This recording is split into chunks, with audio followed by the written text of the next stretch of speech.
오늘 제목은 사랑의 침례예요. 오늘 보니까 예수님도 침례를 받으셨어요. 예수님이 누구십니까? 하나님의 아들이시지만은 육신 쓴 하나님이세요. 이 세상에서는 이해가 안 가는 거죠. 아들인데 하나님이시래. 그러나 하나님의 나라 가보면은 여러분들이 이해가 충분히 가실 거라 믿습니다. 우리는 너무 평면적 입장에서 내 자식을 생각하니까 그렇게 생각하는데 하나님의 나라에서는 그게 아니에요. 그게 아니에요. 너무 다른 느낌이에요.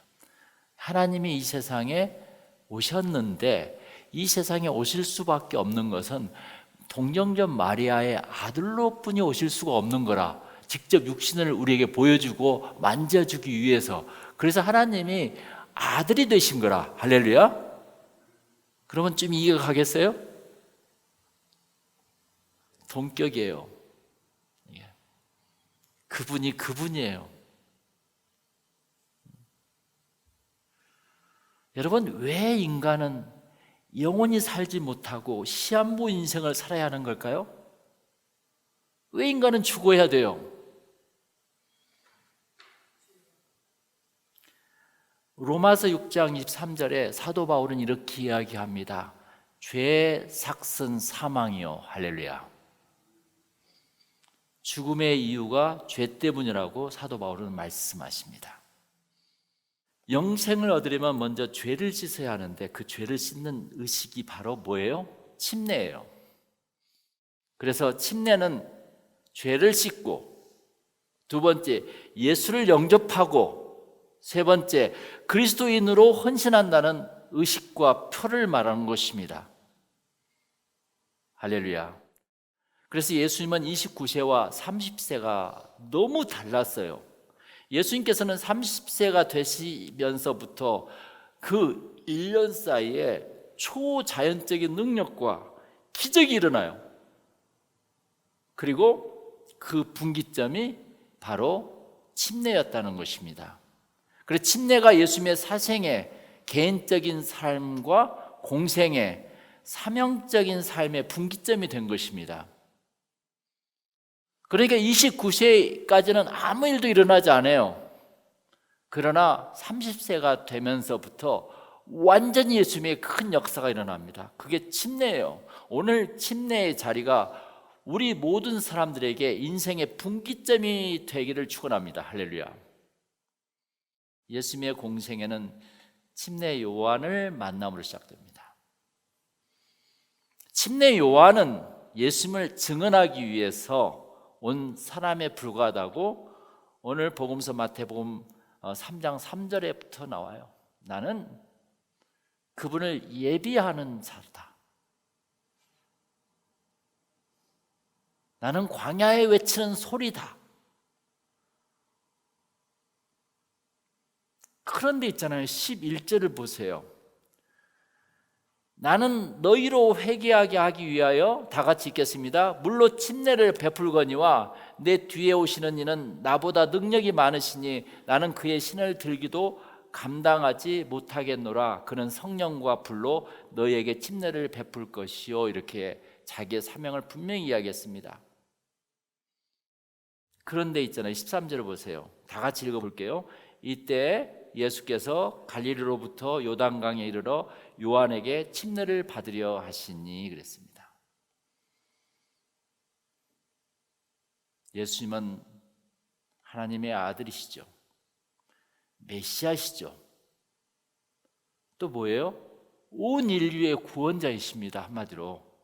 그런데 거꾸로 요한에게 침례를 받으러 가고 계세요. 지금. 할렐루야. 예수님이 침례 요한을 찾아간 목적은 단 한 가지, 침례를 받기 위해서라고 말씀에 쓰여 있습니다. 우리는 여기서 두 가지를 발견할 수가 있어요. 첫째는 humility, 겸손입니다. 그러니까 예수님은 하나님 나라와 뜻을 이루기 위해서 자신의 자존심과 체면을 다 버리세요. 그분이 곧 하나님이세요. 우리들도 예수를 믿으면서 이 자신의 자존심과 체면을 버리는 것이에요. 이것이 자존심과 체면이 이 죄 때문에 나온 거거든요. 그러니까 예수님은 죄가 없으시기 때문에 그건 당연한 것입니다. 예수님은 다 버렸어요. 예수님의 가장 놀라운 인격적인 특징은 겸손이에요. 할렐루야. 그래서 자존심과 체면을 버릴 때 사회에서 큰 일을 할 수가 있습니다. 세례요한을 찾아가신 예수님의 겸손을 첫 번째 우리는 발견할 수가 있어요. 두 번째는 여기에서 우리가 알 수 있는 것은 자기 희생이에요. 자기 희생. 왜 예수님은 죄인이 아닌데 침례를 받으시러 가셨을까? 이 침례는 자기를 위해서가 아니라 우리를 위해서입니다. 그래서 제가 사랑의 침례라고 썼어요. 이 침례는 자신의 죄를 씻기 위해서 가신 것이 아니라 우리의 죄를 씻기 위해서 본을 보여서 행하신 것입니다. 할렐루야. 십자가도 예수님이 지을 필요가 없는 것이었잖아요. 내가 지어야 할 십자가를 예수님이 대신 짊어진 거죠. 마찬가지로 죄 씻는 것도 죄는 이렇게 씻는 거야. 그걸 보여주시는 거예요. 우리는 예수 그리스도의 두 가지 모습을 여기서 발견할 수가 있어요. 첫째는 humility, 두 번째는 self-sacrifice, 자기 희생. 자기를 위해서가 아니었어요. 우리를 위해서요. 할렐루야. 이것이 예수 사랑이십니다. 겸손과 자기 희생이 예수 사랑이에요. 이렇게 살겠다는 의식이 침례식이에요. 예수님의 진정한 겸손은 자기를 낮추어 인간에게 침례를 받으시는 하나님의 모습에서 찾아볼 수가 있습니다. 어떻게 하나님이 피조물 앞에서 침례를 받나? 말도 안 돼. 예수님은 낮아져서 사랑하는 제자들이 발을 씻어주세요. 이게 바로 하나님의 뜻을 그대로 전하는 것입니다. 그런 놀라운 하나님을 우리가 믿는 거예요. 얼마나 대단해요. 진정한 겸손이란 것은 무엇입니까? 내가 하나님을 위해서 무엇을 하는 것이 아니에요. 절대.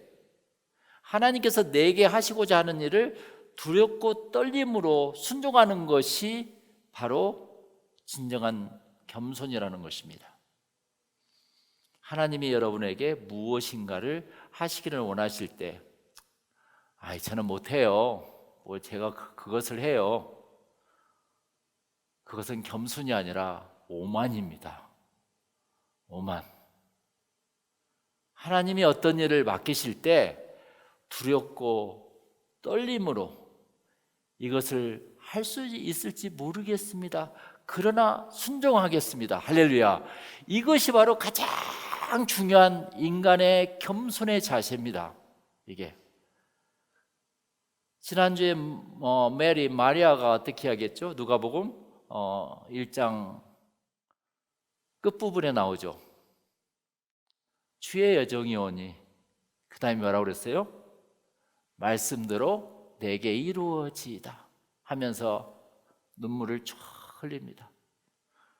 자신의 모든 요셉과 행복하게 살고 싶은 그런 욕구도 다 버리고 사랑도 다 버리고 이 모든 것을 다, 인간적인 모든 걸 다 버리면서 주의 여정이 오니 말씀대로 내게 이루어지다. 이게 바로 순종이고 겸손에 비슷한 것입니다. 세례 요한도 순종합니다. 그래서 15절에 보면은 14절에 보면은 세례 요한이 거부를 해요. 예수님이 오셔서 침례를 받는다니까. 14절에 내가 당신에게 침례를 받아야 할 터인데 당신이 내게로 오시나이까. 그러니까 예수님께서 뭐라고 그래요? 15절에 우리 다 같이 한번 읽어볼까요? 이제 허락하라. 우리가 이와 같이 하여 모든 의를 이루는 것이 합당하니라 하시니 이에 요한이 허락하는지라. 거기 보면 John consented라고 나와요. 허락한지라.